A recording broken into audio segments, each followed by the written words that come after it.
jungle. 22, 23, 24 मार्च 2025 को Swaraj India का एक शिविर बिहार प्रदेश के सीतामढ़ी में हुआ, जिसमें उत्तर प्रदेश के जय किसान आंदोलन के साथी बांकेलाल अध्यक्ष, आजमगढ़ देश राज्य जिलाध्यक्ष अयोध्या रंजीत जी लखनऊ और स्वराज इंडिया कानपुर से नवनीत यादव ने भाग लिया। पहले दिन 22 मार्च को शिविर में निम्न मुद्दे सामने आए, जिसमें प्रमुख रूप से बिहार में किसानों के लिए सरकारी अनाज मंडी का न होना प्रमुख था। दूसरा, सरकारी प्राथमिक विद्यालयों में 30 लाख बच्चों का जो बच्चे अनुपस्थित रहते थे उनका नाम बिना किसी पूर्व सूचना के विद्यालयों से काट देना। तीसरा मुद्दा, खाद्य का रेट सरकार द्वारा जो निर्धारित होता है उससे 1.5 गुना 2 गुना कीमत पर लोग इसे बेच रहे हैं, जो कि किसानों के साथ एक बहुत बड़ा छलावा या धोखा कर रहे हैं। चौथा बिंदु, बिहार संगठन में कुछ साथियों ने कहा कि स्वराज इंडिया जय किसान आंदोलन का प्रदेश एवं जिलों में लोग कुछ जिम्मेदारी दी जाए ताकि संगठन का विस्तार किया जा सके, जिससे लोग ज्यादा से ज्यादा जुड़ सकें। कुछ सीमित लोगों तक होने की वजह से लोग नहीं जुड़ पा रहे हैं, जिस पर यह सहमति बनी है कि जल्द ही संगठन विस्तार कर लिया जाए और लोगों को जिम्मेदारियां दे दी जाए, जिससे ज्यादा से ज्यादा लोग जुड़ जाए। इसके बाद प्रस्ताव आया कि योगेंद्र यादव जी को बिहार में बुलाकर एक मांग पत्र हमारी जो समस्याएं हैं बिहार और मुख्यमंत्री को सौंपी जाए। दूसरे दिन 23 मार्च को शहीद भगत सिंह एवं राम मनोहर लोहिया और राजनीति परिस्थिति पर चर्चा प्रोफेसर मुनेश्वर जी द्वारा की गई। इसके बाद अभीक शाह जी ने भारत जोड़ो अभियान के साथी मिलकर बीजेपी को हराने की कार्य योजना समझाई। तीसरे दिन मुकेश कुमार मिश्र सीतामढ़ी, मृत्युंजय दुबे सिवान, ऋषि आनंद पटना, संजय कुमार सीतामढ़ी, भोलानाथ रोहतास, विजय सिंह खगाड़िया, मधुसूदन कुमार ने संगठन निर्माण और उनकी कार्य योजना पे चर्चा करके कमेटी गठित की। समापन सत्र ज्ञान विज्ञान के प्रबंधक देवेंद्र जी द्वारा किया गया। राष्ट्रीय अध्यक्ष अभीक शाह द्वारा उत्तर प्रदेश में आए हुए साथी कानपुर मंडल प्रभारी नवनीत यादव, रंजीत सिंह लखनऊ, बांकेलाल आजमगढ़ देशराज यादव को शॉल भेंट कर स्वागत किया गया। Bureau report, Bihar. और भगत सिंह 23 साल की उम्र में थे। आप कल्पना कर सकते हैं 23 साल।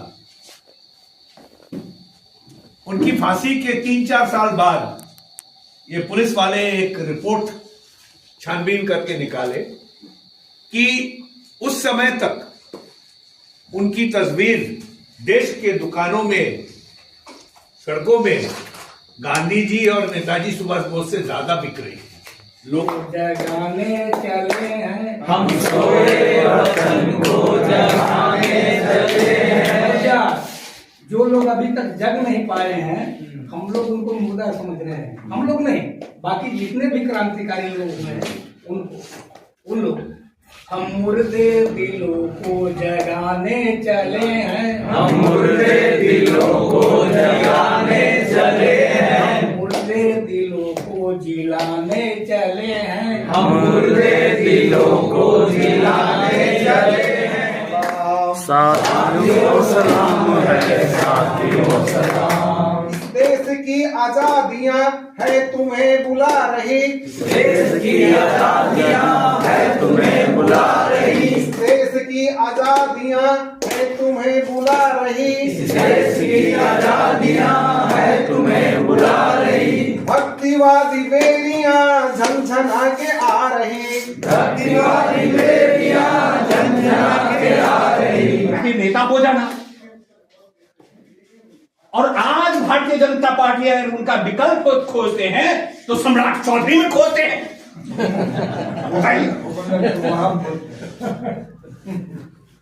अब कैसे हो सकता है? जो मुरेठा खोलते हैं मुरेठा रखते हैं। कर्पूरी जी का विकल्प कैसे हो सकता?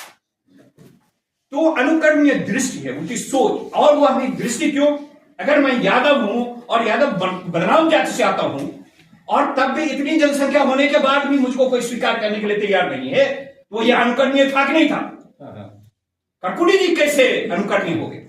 और हम आप चिंतित रहते हैं कि लोग मानेंगे कि नहीं मानेंगे, लोग क्या करेंगे। तो उनकी जो सोच थी, उनकी जो दृष्टि थी, उनका जो आचरण था, उनका जो व्यवहार था, किस तरह से वो सर्वग्राही हो गए, किस तरह से उस आदर्श को मानने के लिए लोग चल पड़े। गांधी क्यों? गांधी को मैं कहता हूं sir, he was a political genius. राजनीतिक रूप से अद्भुत उत्कृष्ट मस्तिष्क था। तभी तो गांधी चलते थे और ब्रिटानी हुकूमत हिल उठती थी। गांधी चलते थे ऐसे, क्या आकर्षण था गांधी के। मैं बार बार कहता हूं सर, गांधी की मूर्ति पर, पत्थर की मूर्ति पर गोली चलाता है या पागल ही कर सकता है, और वह पागल का दर्शन हो सकता है। क्या गांधी को गोली मारते हो मूर्ति पर? अरे यार, गांधी को क्या मारोगे? विश्व शांति दिवस मनाया जाता है संयुक्त राष्ट्र संघ की तरफ। क्या बात कर रहे हो आप? यह है गांधी की ताकत। और गांधी को आप मारते, उसकी पत्थर की मूर्ति पर गोली मार, तो पागल खाना।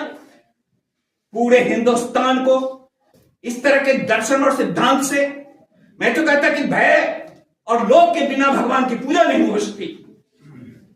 दान दो, दक्षिणा दो, पुनर्जन्म होगा, फिर जन्म होगा, ये सब भय, आपको लोभ है। दूसरी बात सर, ये कर्म कांड, अंधविश्वास इतना फैला, कबीर को भगा दिया, बुद्ध को भगा दिया, गांधी को दफना दिया, और जो कुछ बचा भगत सिंह को भी अपना लेता। क्या कर? और याद रखिए, कोई चिंता की बात नहीं। इसलिए मैं अभी गाड़ी में बात करते हुए आ रहा था, 2024 में 2 महत्वपूर्ण घटना मील के पत्थर है इस देश में। 2 महत्वपूर्ण घटनाएं घटी। वह घटना थी कि भगवान श्री राम के प्राण प्रतिष्ठा की घटना थी, जो बाबर के जमाने से पाप ढूंढ रहा था। पता नहीं बाबर आ भी कैसे गया, और हम हिंदू कर क्या रहे थे। आपने तो समाज का विकास नहीं हुआ। आप कह रहे हो कि हमारे देश में इतनी निरक्षरता है। बिहार में सर GER, मैं उसमें लिखा समाजवादी दृष्टि में विकसित बिहार का जो GER हायर एजुकेशन में, वह मात्र 17.1% है। अगर GER 17.1% है, इसका मान ये है कि 83% लोग ग्रेजुएट नहीं है। इसलिए जो मैं 30 वर्ष 35 वर्ष पहले PhD किया, तो उसकी बात न समझे तो कोई अनर्थ नहीं है, क्योंकि 83% तो ग्रेजुएट ही नहीं है। क्वालिटी एजुकेशन तो छोड़ दीजिए, अब पथराव के डर से फर्स्ट क्लास तो हम सबको देते। आज कोई भी स्टूडेंट BA में नहीं मिलेगा जिसको फर्स्ट क्लास नहीं देता। अब बताइए, नहीं दे तो आप लोकतंत्र के राजा हैं, आप पथराव करोगे। यूनिवर्सिटी हेड क्या करता है? सबको फर्स्ट क्लास पूछना है, कोई आए ही नहीं। जब जाए प्यून की नौकरी लेने तो हो ही नहीं। अजीबो गरीब स्थिति है। अभी मुझको धमकी दे रहे, 6 महीना पहले मैंने PhD पर प्रोग्रेस रिपोर्ट पर मैंने साइन कर दिया। वो लड़का कहां घूम रहा था पता नहीं, अभी कहा कि हमारा तो लास्ट डेट है, और वो तो सर आज ही है, क्योंकि आज तो संडे है। अब हम तो क्या करें तुम्हारे लिए? विभाग की बैठक नहीं हो सकती, मेडिकल लगाए हो तो नहीं लगाए। अब बताइए कैसे? 6 महीना तक है। बहरहाल मैं कह रहा था कि अगर 83% लोग ऐसे हैं, मैं ये कहना चाहता था, यह महान भारत है, मात्र वतन की शपथ है। जब आप इस देश में कुछ लोगों को कहा कि पढ़ने का अधिकार आप ही को, तो इस देश को पीछे कौन रखा? अगर साक्षरता नहीं है तो